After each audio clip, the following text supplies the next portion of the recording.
내가 내 눈과 약속하였나니 어찌 처녀에게 주목하랴. 그리하면 위에 계신 하나님께서 내리시는 분깃이 무엇이겠으며 높은 곳의 전능자께서 주시는 기업이 무엇이겠느냐. 불의한 자에게는 환난이 아니겠느냐. 행악자에게는 불행이 아니겠느냐. 그가 내 길을 살피지 아니하시느냐. 내 걸음을 다 세지 아니하시느냐. 만일 내가 허위와 함께 동행하고 내 발이 속임수에 빨랐다면 여호와께서 나를 공평한 저울에 달아보시고 나의 온전함을 아시기를 바라노라. 만일 내 걸음이 길에서 떠났거나 내 마음이 내 눈을 따랐거나 내 손에 더러운 것이 묻었다면 내가 심은 것을 타인이 먹으며 나의 소출이 뿌리째 뽑히기를 바라노라.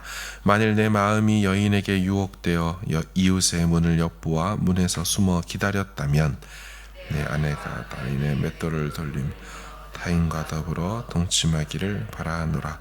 그것은 참으로 음란한 일이니 재판에 회부할 죄악이요 멸망하도록 사르는 불인 나의 모든 소출을 뿌리째 뽑기를 바라노라. 만일 남종이나 여종이 나와 더불어 쟁론할 때에 내가 그의 권리를 저버렸다면 하나님이 일어나실 때 내가 어떻게 하겠느냐. 하나님이 심판하실 때에 내가 무엇이라 대답하겠느냐. 나를 태 속에 만드신 이가 그도 만들지 아니하셨느냐. 우리를 뱃속에 지으신 이가 한 분이 아니시냐. 내가 어째 가난한 자의 소원을 막았거나 과부의 눈으로 하여금 실망하게 하였던가. 나만 혼자 내 떡덩이를 먹고 고아에게 그 조각을 먹이지 아니하였던가. 실상은 내가 젊었을 때부터 고아 기르기를 그의 아비처럼 하였으며 내가 어렸을 때부터 과부를 인도하였노라. 만일 내가 사람이 의복이 없이 죽어가는 것이나 가난한 자가 덮을 것이 없는 것을 못 본 채 했다면 만일 나의 양털로 그의 몸을 따뜻하게 입혀서 나를 위하여 복을 빌게 하지 아니하였다면 만일 나를 도와주는 자가 성문에 있음을 보고 내가 주먹을 들어 고아를 향해 휘둘렀다면 내 발이 어깨의 뼈에서 벌어지고 내 발뼈가 그 자리에서 부스러지기를 바라노라. 같이 읽습니다. 나는 하나님의 재앙을 심히 두려워하고 그의 위엄으로 말미암아 그런 일을 할 수 없느니라. 아멘. 오늘 본문은 지금까지 이어져 온 욥의 항변의 마지막 대목입니다. 그동안 새 친구들의 공격에 대하여 계속적으로 욥은 반박하고 항변했습니다. 오늘 본문인 31장을 통하여 욥은 11가지 분야에 대하여 자기의 무죄함을 피력하고 앞으로도 나는 계속 이런 삶을 살 것이다를 서약하듯 말합니다. 그래서 오늘 31장을 이른바 욥의 무죄 서약이라고 부릅니다. 오늘 본문인 23절까지를 보면요, 총 5가지 영역에서 욥은 자신의 무죄함을 말하고 앞으로도 이런 식으로 살 거라고 서약하듯 말합니다. 자, 첫 번째는 음욕에 대하여입니다. 욥 자신은 젊은 여성에게 눈길조차 주지 않는 삶을 서약하듯 살았다라고 합니다. 자신은 자기 눈과 그렇게 하기로 언약을 맺었다고 말하죠. 1절을 보십시오. 내가 내 눈과 약속하였나니 어찌 처녀에게 주목하랴. 욥은 자기 눈으로 젊은 처녀를 그렇게 보지 않았다 합니다.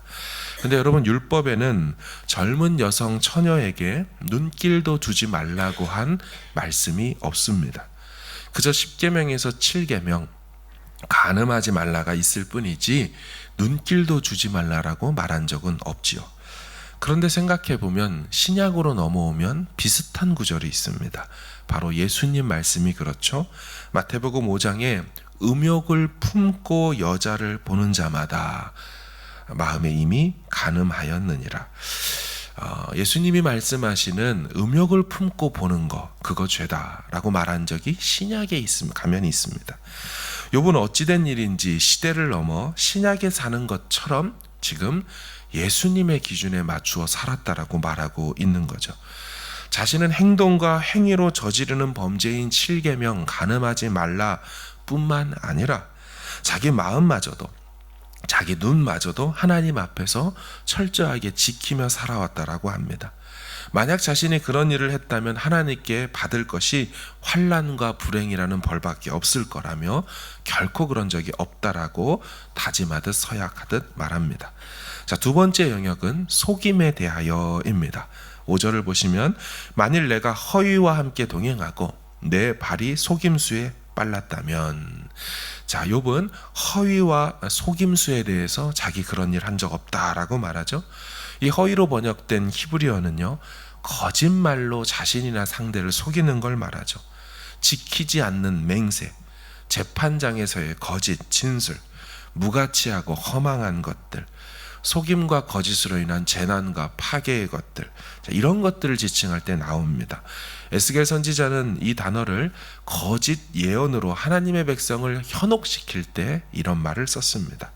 그러니까 욥은 결코 자신은 그런 삶을 산 적이 없다는 거죠. 거짓 맹세를 한 적도, 거짓 진술을 한 적도, 허망한 말을 한 적도, 누군가를 속이거나 현혹시킨 것도 나는 없다. 하나님이 공평한 저울로 자신을 달아봐도 좋다. 그래서 나의 온전함을 아시기를 바란다. 이렇게 말합니다. 자, 이제 세 번째 영역은 간음에 대하여입니다.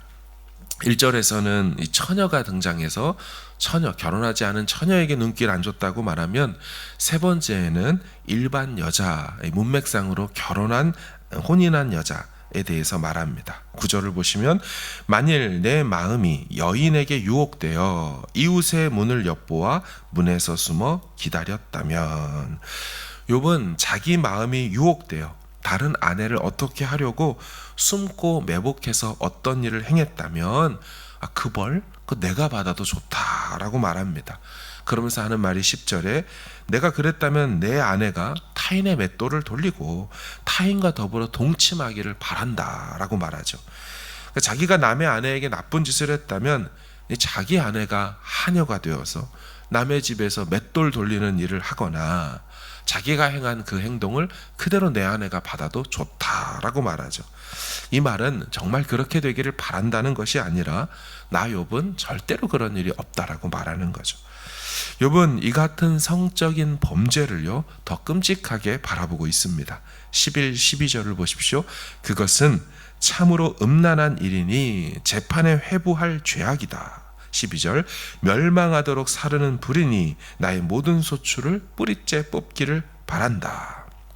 욥은 이런 죄는 법정에 끌려갈 만한 끔찍한 범죄라고 평가하고요, 이런 죄를 저지른 사람은 죽을 때까지 화형에 처해져야 되고 가진 모든 것을 빼앗아 버려야 한다라고 말합니다. 자, 네 번째 영역은 종들에 대하여입니다. 욥은 자신의 집안의 종들에게도 불공평하게 대한 적이 없답니다. 불의한 일을 그들에게 행한 적이 없다라고 말하죠. 종들이라도 나는 그들의 인권을 다 생각했고 똑같이 대해줬다라고 말합니다. 13절 만일 남종이나 여종이 나와 더불어 쟁론할 때에 내가 그의 권리를 저버렸다면, 자신은 남종과 여종 권리를 박탈한 적이 없고 종이 아닌 사람들과 똑같이 대해줬다라고 말하죠. 그런데 이 말을 하면서 자신이 종과 노예들에게 남자 종이든 여자 종이든 관계없이 모두에게 동일하게 평등하게 대해줬다고 하며 그렇게 행한 근거를 대는데 이게 좀 놀랍습니다. 15절을 보세요. 자신이 왜 평등하게 대했느냐, 모든 사람에게. 15절 나를 태 속에 만드신 이가 그도 만들지 아니하셨느냐, 우리를 뱃속에 지으신 이가 한 분이 아니시냐. 여러분, 수천 년 전에 고대인인 욥이 사람이 평등하다는 개념을 가졌다는 것도 놀랍지만 그 근거가 모든 사람이 하나님의 피조물로서 모두가 하나의 자궁에서 나왔기 때문이라고 하는 건 당시로서 엄청난 생각이기 때문입니다. 인간이 평등하다는 근거를 인본주의가 아니라 신본주의에서 바라보고 있죠. 모두가 하나의 자궁 태에서 나왔다. 그리고 그 자궁 태를 하나님이 지으신 거다라고 말하며 나 그러니까 평등하게 대한 거다. 당신은 오늘날과 비교할 수 없는 수준의 주인과 종 개념이 있습니다. 노예 개념, 차별, 차등이 상당했습니다. 당연하게 여기져진 시대예요. 그런데 어찌된 일인지 욥은 창조와 출생에 있어서 모든 인간은 하나님 앞에서 평등하다는 개념을 좀 가지고 있죠. 여러분, 이 정도의 개념은 신약 시대로 넘어와 복음이 인류에게 가져다 준 선물 같은 개념입니다. 그러니까 로마 시대에 노예와 종, 주인과 종 개념이 살벌하던 시대 아닙니까? 그럴 때 바울이 전하여준 복음이 일으킨 역사가 바로 이런 내용이죠. 갈라디아서 3장에 이런 말을 합니다. 유대인이나 헬라인이나 종이나 자유인이나 남자나 여자나 다 그리스도 예수 안에서 하나이니라. 이 말을 들을 때 2000년 전에 로마 사람들이 충격을 받았을 겁니다. 어떻게 종과 주인이 같아? 어떻게 남자와 여자가 같아? 당시 시대 혁명 같은 개념을 그렇게 복음 안에서 선포한 적은 있더랬습니다. 하지만 지금 욥의 시대는 학자들의 말에 의하면 지금부터 2000년 전 로마 시대가 아니라 거기서부터 또 2000년 전인 아브라함 시대 사람으로 보고 있기 때문에 어떻게 수천 년 전의 고대인인 욥이 이와 같은 생각으로 자신의 종들을 대했는지 놀라울 따름이라는 거죠. 다섯 번째 영역입니다. 가난한 자들에 대하여입니다. 욥은 가난한 자들을 자신이 외면한 적이 없다라고 말합니다. 그들에게 음식과 옷도 나눠주지 않은 적이 없고 자신에게 도움을 청하는 사람들의 청을 나는 거절해 본 적도 없다라고 말하죠. 16, 17, 18절입니다. 내가 언제 가난한 자의 소원을 막았거나 과부의 눈으로 하여금 실망하게 하였던가. 나만 혼자 내 떡덩이를 먹고 고아에게 그 조각을 먹이지 아니하였던가. 실상은 나는 젊었을 때부터 고아 기르기를 그의 아비처럼 하였고 내가 어렸을 때부터 과부를 인도하였노라. 욥은 청년 시절을 넘어 자신의 청소년 시절, 어린 시절에도 불쌍한 사람 보면 그냥 지나친 적이 없다라고 말하죠. 의복 없는 사람에게 자기 양털옷 가져다 주며 철저히 그들을 섬겼다라고 말합니다. 정말 욥은 대단한 사람 아닙니까? 이 사람은 구약 시대에 살면서, 그것도 학자들에 의하면 율법이 주어지기 전 시대 아닙니까? 아브라함 시대면 율법도 없던 시대를 살면서 어떻게 그의 삶이 구약을 넘어 신약 시대의 수준의 생각과 삶을 살아낼 수 있었던 것인가? 이해가 잘 안 됩니다. 나중에 예수님이 율법의 완성을 이루시면서 어떻게 하십니까? 너희는 이렇게 들었으나 나는 너희에게 이렇게 말하노냐 하며 율법을 재해석해주고 구약의 율법을 재평가 완성시켜주는 말씀을 할 때 지금 욥이 거의 그 수준으로 살고 있는 거죠. 너희들은 간음하지 말라는 소리를 들었느냐? 나는 너에게 이렇게 말하노니 누구든지 음욕을 품고 여자를 보면 이미 마음에 간음했다. 율법의 수준과 차원을 완성시키고 있지 않습니까? 근데 지금 욥이 그 수준으로 살아내고 있다는 거예요. 행함 없는 믿음이 아니라 행함으로 온전케 되는 참 믿음의 소유자가 욥이라는 거죠. 이미 계시의 온전한 빛 아래서 온전한 삶으로 구약의 그리스도처럼 살아내고 있다는 것이죠. 그냥 욥의 이런 말들을 들어보면 놀라울 따름입니다. 그런데 그렇게 하면서 사는 욥을 볼 때 오늘 본문에서 슬퍼지는 대목이 있습니다. 왜냐하면 욥이 오늘 본문에만 5 영역에 걸쳐 나는 이런 분야에서 이런 삶을 안 살았습니다. 만약 내가 이렇게 살았다면 이런 벌을 받았을 겁니다. 이러면서 막 자기는 그렇게 안 살았고 그렇게 살았다면 이런 일이 일어날 겁니다 했는데 그 일들이 지금 욥의 삶에 다 일어난 이야기들이라는 것 때문입니다. 욥은 첫 번째로 젊은 여자에게 눈길 안 줬다라고 했죠. 만약 그랬다면 하나님이 분깃을 줬겠냐? 전능자에게 기업을 줬겠냐? 그는 재앙과 불행밖에 더 받겠냐? 했는데 욥이 지금 자기 분깃 기업이 다 날아갔죠. 자기에게 임한 건 재앙과 불행밖에 없지요. 두 번째, 욥은 절대로 누구도 속이지 않았고 만약 그렇게 했다면 그가 심은 거를 타인이 다 먹을 거고 그의 소출이 다 뿌리채 뽑혀 나갈 거라고. 그런데 지금 욥이 그러하죠. 1장에 무슨 내용이 있었습니까? 타인, 스바 사람이 갑자기 이르러 그것들을 빼앗고 칼로 그 종들을 죽였다. 갈대아 사람이 세 무리가 지어서 갑자기 낙타에게 달려들어 그걸 빼앗고 칼로 종들을 죽였다. 지금 욥이 그런 일을 했다면 당했을 거라고 말하는 그 일이 사실은 욥이 지금 다 당하는 일이에요. 세 번째, 욥은 자기 자신이 다른 아내와 간음했다면, 자기 아내가 남의 집 하녀가 됐거나 다른 남자 품에 있을 거라고 말했는데, 여러분 성경이 정확히 말하진 않지만 욥의 아내 떠나버렸죠. 그녀가 떠난 아내가 남의 집 하녀가 됐는지, 재혼해서 새 출발을 했는지 정확하진 않지만 그럴 확률이 높아 보이죠. 네 번째, 욥은 남녀 종들에게 공평하게 대해줬다. 내가 그렇지 않았다면 하나님의 심판대에 어떻게 됐겠느냐. 근데 그는 누가 봐도 하나님의 심판을 받은 것처럼만 보입니다. 마지막 다섯 번째, 욥은 가난한 자들에게 다 도와주고 구제했다고 하면서 내가 그렇지 않았다면 내 팔이 어깨뼈에서 떨어져 나가고 내 팔뼈가 그 자리에서 부스러질 거라고 말했죠. 하나님의 재앙 임할 거다 말했죠. 근데 어제 본문에 욥은 자기 뼈에 누군가가 드릴로 구멍을 내는 것 같은 고통을 받고 있다고 말했어요. 자기 뼈를 누가 아작아작 씹어가는 것처럼 느낀다고 말해요. 여러분, 누구도 부인할 수 없이 욥은 지금 재앙을 만난 상황이죠. 그러니 참으로 억울할 겁니다. 이런 일을 절대로 하지 않았다. 만약 했다면 천벌을 받을 거다 했는데 그런 일들이 다 지금 욥의 삶에 다 이루어지고 있으니 누가 봐도 그런 일을 욥이 행한 것처럼만 보일 겁니다. 사랑하는 여러분, 이렇게 억울할 수가 있습니까? 자신은 아닌데 상황이 다 자신을 그런 사람으로 만들어가죠. 상황이 손가락으로 가리키기를 욥, 너는 그런 사람이야. 네가 죄인이잖아. 네가 잘못한 거잖아.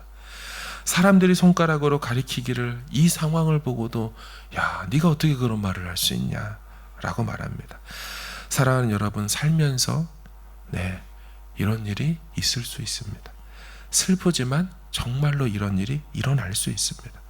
나는 정말 아닌데 상황과 환경이, 돌아가는 정황이 내가 그런 사람이라고 말하는 경우가 있을 수 있습니다. 여러분, 우리의 신원함을, 억울함을 알아주실 이는 사람 중에는 없습니다. 사람들은 모두 얼마간 오해를 합니다. 사람들은 욥의 중심을, 욥의 마음을 알지 못합니다.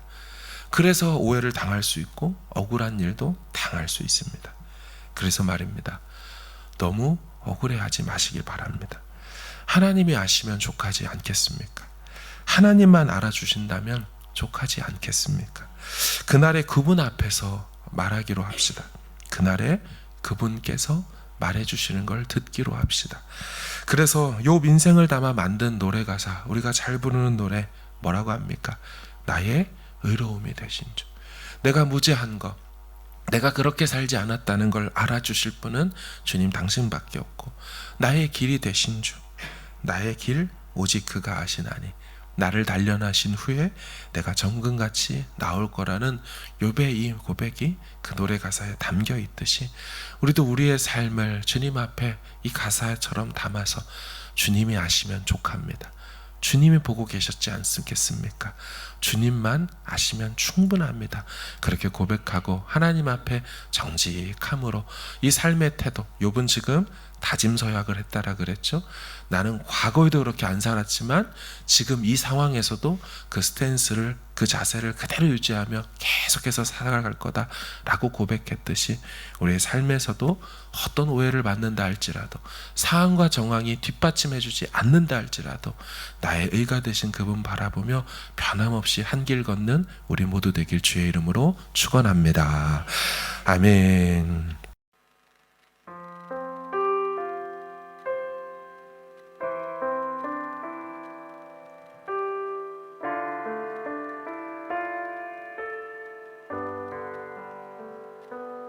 안개 속에서 주님을 보내 아무도 없을 것 같던 그곳에서